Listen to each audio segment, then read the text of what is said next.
Bueno, retomamos la palabra México, porque hacia allá vamos y podemos regresar. No le vamos a poner acento, así lo dejamos. Queremos aclarar un poco que en los documentos antiguos aparece México y así lo pronunciamos todavía. Parece ser que en algún momento esta X se usaba como J, en algún tiempo, en algún momento, así cuando llegan los españoles.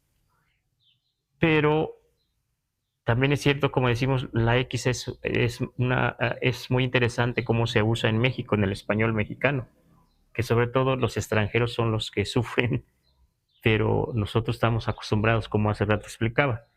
Entonces, hoy decimos México, pero no es que esté correcto, no es, está castellanizado decir México.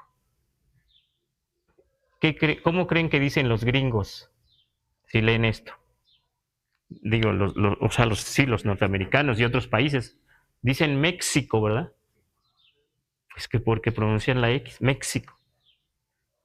Y de ahí pasa a otros países y también pueden decir México, ¿verdad?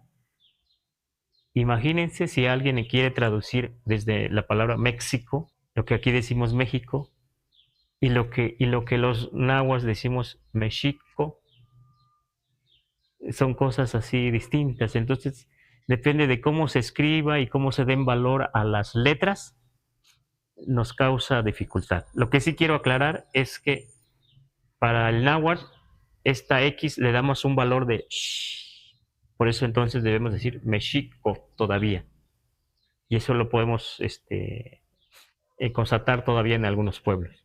Pero ya el grueso de la población castellanizada, hablando el español, dice México, ¿verdad?